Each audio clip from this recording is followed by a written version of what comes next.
이슈 속에서 돈이 되는 정보 찾아보겠습니다. 머니 이슈 시간. 오늘은 리워드홀딩스 김성훈 이사 함께합니다. 안녕하세요. 안녕하십니까? 네, 시장이 결국은 코스피도 하락으로 좀 돌아섰습니다. 그 안에서 우리가 뉴스 속에서 또 돈이 될 수익으로 이어질 수 있는 내용들을 찾아봐야겠죠. 첫 번째 이슈부터 확인해 보겠습니다. 함께 보시죠. 자, 먼저 2차 전지 강세 움직임이 계속되고 있습니다. 그런 가운데 어제였었죠. 이 포드 자동차, 튀르키예 그룹과 SK온이 함께 전기차 배터리 공장을 좀 짓기로 했었는데 이 부분이 좀 철회되는 뉴스가 전해졌습니다.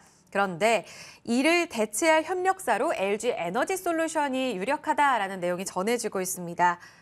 아직은 가능성으로 좀 블룸버그 통신에서 내용이 나온 건데 네. 여기에 좀 환호한다고 해야 될까요? 초반부터 분위기는 굉장히 좋았었거든요. 네. 일단은 왜 이 내용이 철회가 됐는지를 봐야 LG 에너지솔루션이 정말 협력사로 대체가 되느냐에 대한 답도 찾을 수 있을 것 같아요. 네. 이 내용부터 좀 여쭤볼까요? 아무래도 경기 침체에 대한 우려감이 좀 작용을 하는 것 같습니다.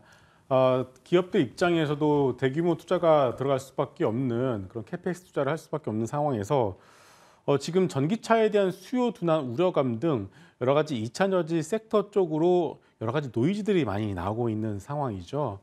그렇기 때문에 이번에 SK온이 이번에 포드와의 합작을 포기를 했다는 것은 저는 이 SK만의 문제가 아니라 네. 전반적인 2차 전지 섹터 쪽에 대한 어떤 센티를 충분히 우리가 고려할 만한, 다시 말해서 이거를 우리가 좀 그렇게 긍정적으로 봐야 되나라는 생각이 좀 들더라고요. 뭔가 문제가 있다. 문제라기보다는요. 네. 속도의 문제인 것 같습니다. 투자 속도를 조절한다. 그렇습니다. 예, 굳이 급하게 네. 지금 뭐 좀 큰 돈이 들어간 상황에서 금리도 높아지고 있지 않겠습니까? 그런 상황에서 굳이 급하게 투자를 할 필요는 없지 않았을까라는 생각을 좀 해야 될 것 같고요. 네. 자, 또 하나 이제 결국 최근에 테슬라의 주가를 우리가 얘기를 안 할 수가 없을 것 같습니다.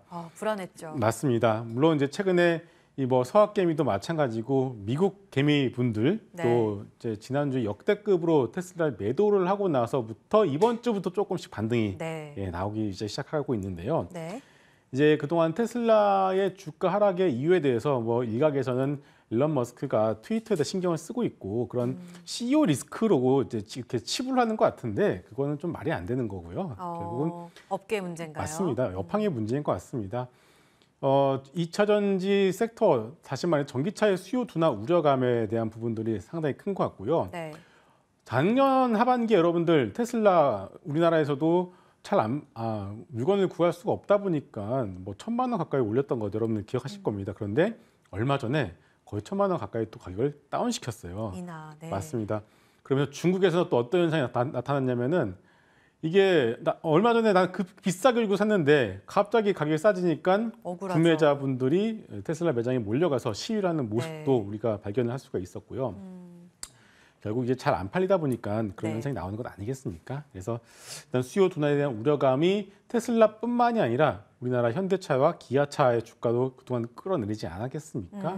그래서 결국은 2차 전지 섹터에 대한 어떤 방향성만 놓고 본다라면 우리가 의심을 할 것은 없겠지만 네. 우리가 지금 금리가 이렇게 높아져 가고 있고 경기 침체에 대한 우려감이 아직은 가시지 않은 상황에서 네. 그렇게 급하게 투자를 해야 될까라는 판단을 아마 SK 쪽에서 했다라고 좀 봐야지 않을까 싶습니다. 일단 LG 에너지 솔루션부터 말씀을 드리게 되면은 네. 4분기 매출 컨센은 상회를 했지만 영업이익이 일회성 요인으로 인해서 조금 떨어졌어요. 네. 일회성 요인이 무엇인지를 보니까 일단은 성과급이 좀 나갔었고요. 그리고 ESS 화재에 대한 충당금이 조금 더 설정이 됐습니다. 요즘 들어 갑자기 전기차 화재에 대한 뉴스가 좀 많이 나오고 있습니다. 네. 뭐 영상을 보신 분들은 아시겠지만 불 끄는데 소방차가 20대 가까이 오더라고요. 예, 한 대를 끄는데 그만큼 전기차 화재가 상당히 무섭다라는 어떤 그런 반증이지 않을까 싶고요.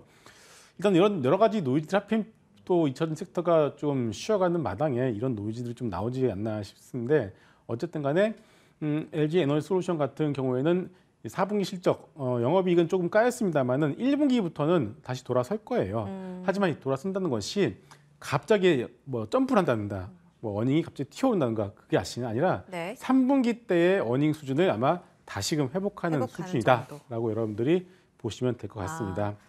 알겠습니다. 네. 그럼 정리를 해보자면 SK온의 이런 협력사와 관련된 내용이 철회된 건 결국은 시장의 성장 한계를 꼽아야 되고 자금 조달과 관련해서 고금리 경기 침체 이야기를 할 수밖에 없다. 그리고 뉴스를 읽어보니까 뭐 수율도 헝가리 쪽에서 좀 안 맞았다라는 이야기도 네. 있더라고요.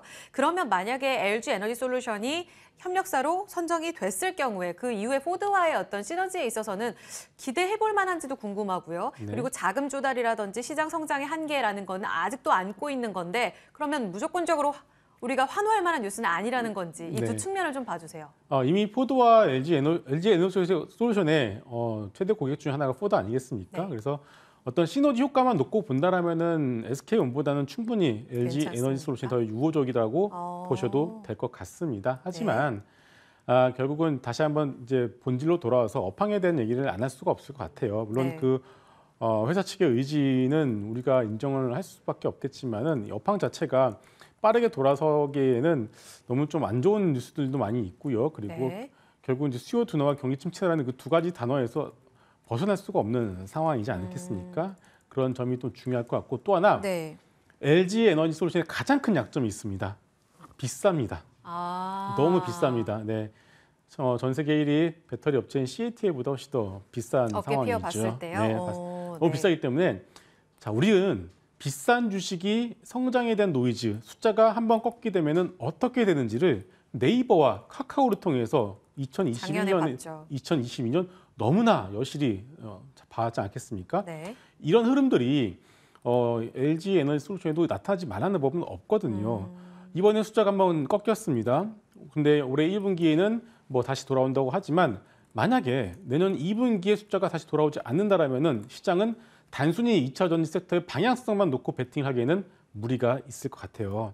그래서 이러한 어떤 시장에 의구심을 품고 있는 사람들도 충분히 많다라는 점을 감안한다라면은 현재 2차 전지 섹터 물론 많이 떨어졌을 때 접근을 해보시는 것은 뭐 단기적으로 접근해 보시는 것은 나쁘지 않겠습니다만 이거를 좀 길게 가져가는 것은 아직까지는 조금 이르지 않나라는 생각을 하고 있습니다. 알겠습니다. 그러면은 확실히 바닥론에 대해서 답을 주신 건 업황 회복 시그널 확인하자는 말씀이시잖아요. 여기서 테슬라가 가격을 인하하고 Q가 굉장히 좀 증폭하는, 그러니까 크게 늘어나는 이런 시그널이 나온다면 그래도 안심할 수 있다. 이 말씀이신 거예요? 맞습니다. 알겠습니다. 더불어서 LG 에너지 솔루션과 관련해서도 협력사로 선정되는지 뉴스 그리고 추가적인 실적의 움직임까지 체크가 필요할 것 같아요. 돈이 되기엔 좀 아쉽다. 네, 이렇게 정리하겠습니다. 두 번째 이슈 넘어가 보겠습니다. 연일 새해부터 좀 들썩이는 테마가 있습니다. 바로 로봇주입니다. 대기업들이 눈독을 들이고 있고 우리가 알고 있지만 4차 산업혁명에 있어서 핵심 키워드는 결국 자동화, 로봇으로 갈 거다라는 건 많은 분들이 체감을 하고 계실 거예요. 그러면서 관련 종목들이 튀어오르는 모습들 확인되고 있습니다. 크게 조정받았다가 올라오는 모습 이어지거든요. 삼성에서 확실히 CES 이번에 좀 명확한 답을 준 것 같고 네. 또 LG전자뿐만 아니라 네이버 쪽에서도 로봇과 관련된 내용들 꾸준히 뉴스로 좀 접할 수가 있습니다. 본격적인 성장기에 진입하면서 이제는 봐야 하는 종목들, 실적으로 나타날 종목들 이렇게 추릴 수 있는 거예요? 네.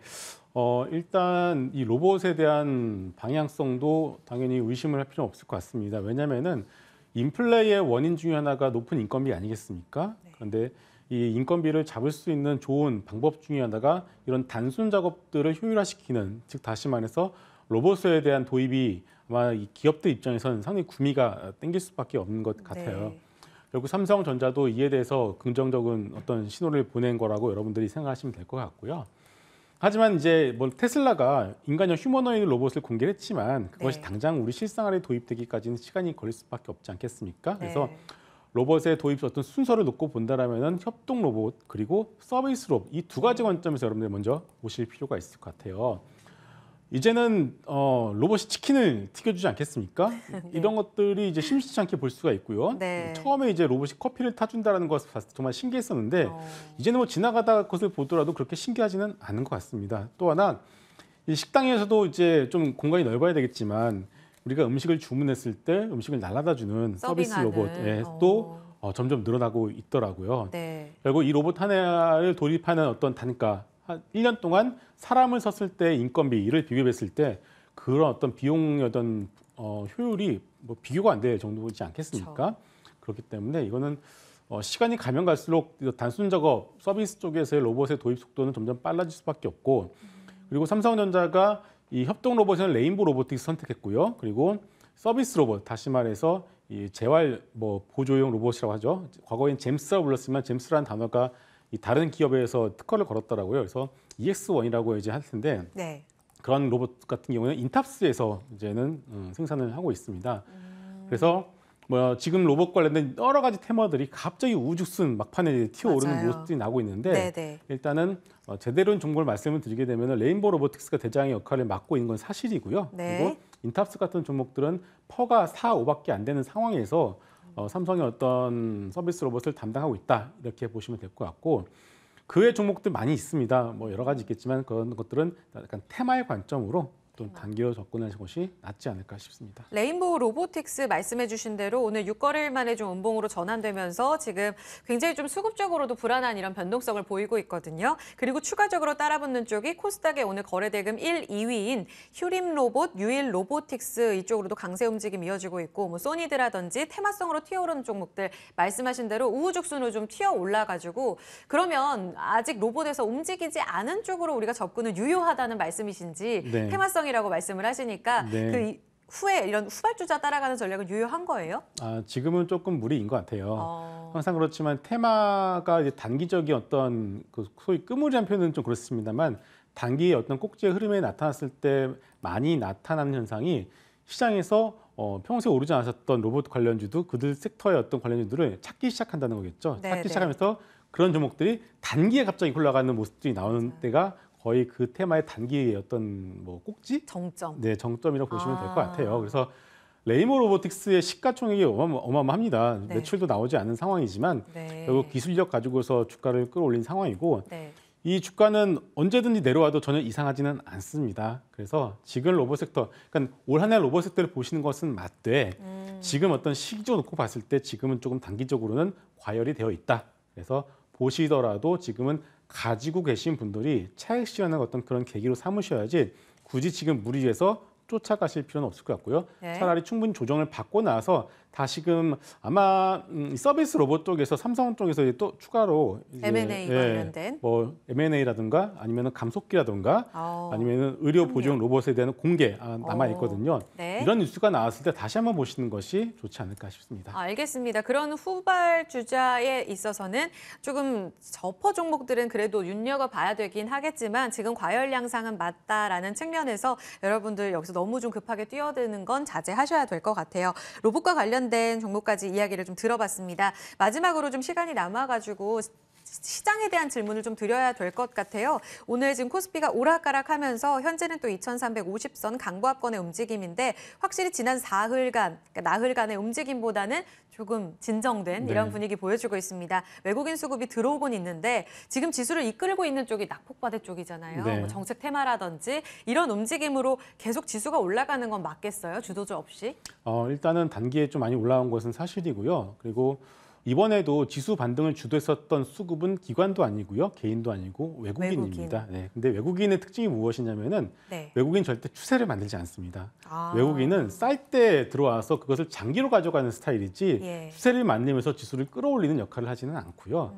항상 외국인들이 바닥을 잡아주고 그 다음에 추세를 만들면서 지수를 끌어올려주는 역할을 하는 것은 기관 쪽입니다. 그래서 지금은 일단 어느 바닥을 잡은 것은 맞다라고 보지만 예. 우리가 굳이 이것을 갖다가 지금부터 당장 내일부터 간다. 삼성전자가 내일 또 올라간다. 현대차가 또 올라간다. 이렇게 보실 필요는 없을 것 같고요. 네. 이제는 이제 낙폭과대 섹터들이 한 번씩 다 돌았습니다. 네. 그리고 올 상반기에 과연 어떤 섹터, 어떤 종목이 주도 종목이 되고 주도 섹터가 될지를 모두가 다 지금 찾고 있는 상황이에요. 예. 아직은 안 보입니다. 아직은 안 보이기 때문에 지금 일부 테마, 챗 GPT라든가 로봇이라든가 이런 인공지능 쪽에서 조금 테마성을 움직이시고 있지만 진짜 주도 섹터가 아직까지는 나오지는 않았다라는 것을 보시고서요. 지금부터 조정시마다 과연 어떤 섹터가 더 강하게 버티면서 수급들이 몰리는지를 보면서 우리가 좀 지금부터 가장 중요한 어떤 구간인 것 같아요. 그래서 올 봄, 올 1월에서 2월까지는 아마 FOMC도 25bp에 대한 인상 가능성이 높아지고 있기 때문에 네. 시장 매크로 이슈보다는 우리 종목과 업종에 대해 좀 더 주목을 하시는 것이 낫지 않을까 싶습니다. 알겠습니다. 매크로는 조금 안정된 가운데 수급의 연속성 그리고 섹터의 상승 연속성을 체크해 가면서 주도주 찾기에 좀 집중해 봐야 될 것 같습니다. 전략까지 함께 들어봤습니다. 지금까지 리워드 홀딩스 김성훈 이사와 함께했습니다. 고맙습니다.